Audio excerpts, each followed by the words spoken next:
There is a particular kind of thoughtlessness that exists in first class. Cabins, not cruelty, exactly, but a certain casual assumption of hierarchy that sometimes expresses itself in small, unexamined ways. The way people look at someone who seems not to belong and allow that look to communicate, more than they intend. The woman in the blue scrubs had boarded last, carrying nothing but a hospital ID badge still, clipped to her pocket, and the particular careful tiredness of someone who had been awake for considerably longer than a person is supposed to be, and she had stowed her bag in the overhead compartment with some difficulty. Reaching up, the scrub top shifting, the tattoo on her upper back briefly visible to the rows behind her, and two men in the first-class section had exchanged a look. It was a brief look. It was the kind that people tell themselves is nothing. One of them had made a quiet comment to the other. Something about the quality of first-class passengers these days, and they had both smiled in that small, self-satisfied way. Nobody had intervened, and then the Marine Corps general had walked down the aisle from the front galley, where he had been speaking to the flight crew, and stopped. Eek! Her name was Casey Whitmore. She was 33 years old. She was wearing hospital scrubs because she had come directly from a 12-hour shift at the trauma center and had not had time to change before getting to the airport. And she was in the first-class seat because it was the last available seat on the only direct flight that would get her home in time for her mother's surgery the following morning. And she had paid for it with money she did not entirely have and had not thought twice about. The tattoo on her upper back was an anchor with Roman numerals beneath it. XX, in the particular stark, unadorned style of something that was not decorative. She had been 20 years old when she received it. She had been a Navy corpsman, freshly assigned to a Marine infantry unit in a deployment she had not fully understood the weight of until she was inside it. The anchor was the corpsman's symbol. The XX was the unit designation. She had gotten it 3 weeks in, with 6 other members of the unit, on a base that did not have a formal tattoo shop and therefore made do with what was available. She had served 8 years. She had left as a senior chief petty officer, with a service record that included 2 combat deployments, a Navy Cross that she did not talk about, and the particular indelible education that comes from having been the person responsible for keeping other people alive in conditions where the failure of that responsibility was immediately visible. She had gone back to school after separation. She was now a trauma nurse.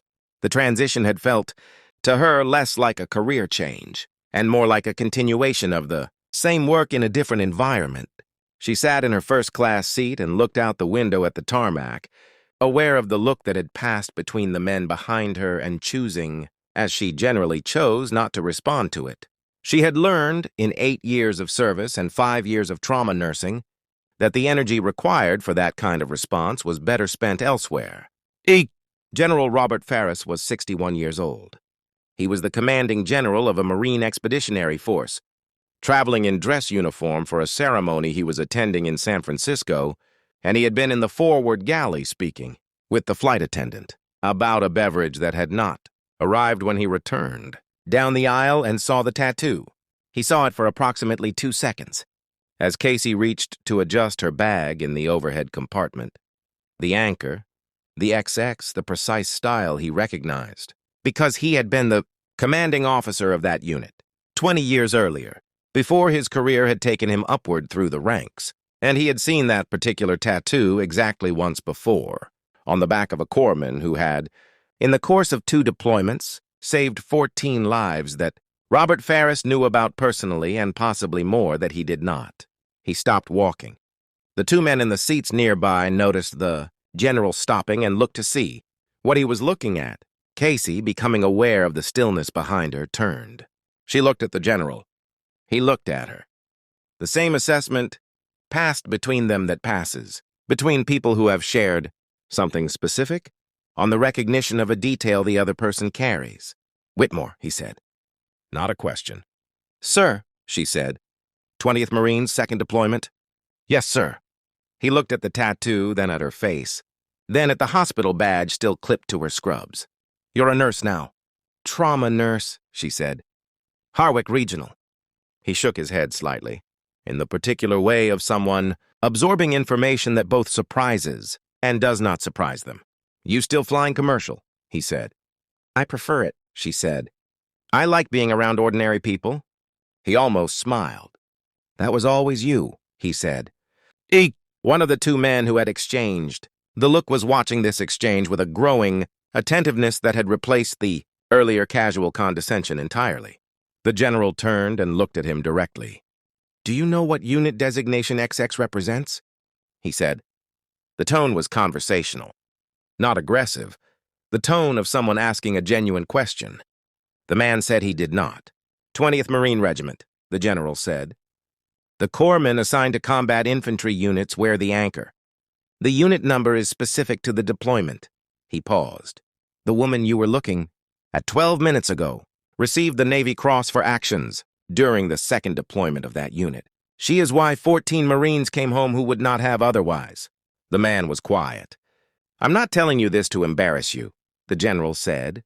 "I'm telling you because you made an assumption about someone based on what she was wearing. And you're going to fly 3 hours next to her. And I thought you might find the full picture useful." He looked at Casey.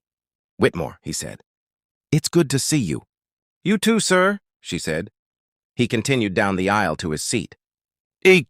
The cabin went quiet. For a moment in the way cabins go, quiet when something unexpected has occurred. And then the ordinary sounds of pre-departure returned.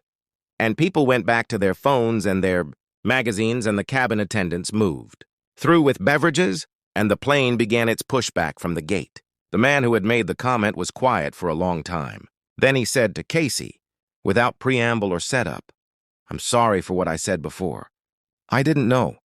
"You didn't have to know," Casey said, looking out the window at the departing ground crew. "You could have just not said it." He nodded. There was no argument available. "What you did," he said after a moment. 14 people. "They were my unit," she said simply. "That's the job." She turned back to the window.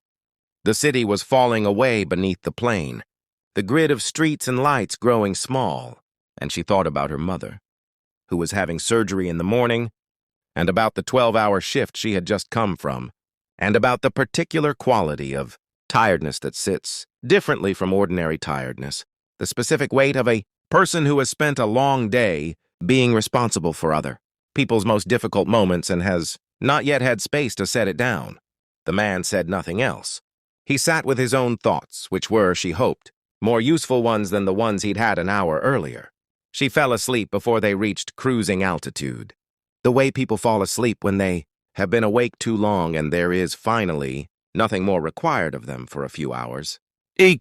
The general, 4 rows forward, had ordered a coffee and was looking at his briefing materials and thinking about a corpsman he had not seen in 15 years, who had been 20 years old on a deployment that he thought about more than he would generally admit, and who was now a trauma nurse flying home to be with her mother, still wearing the anchor, still doing the work.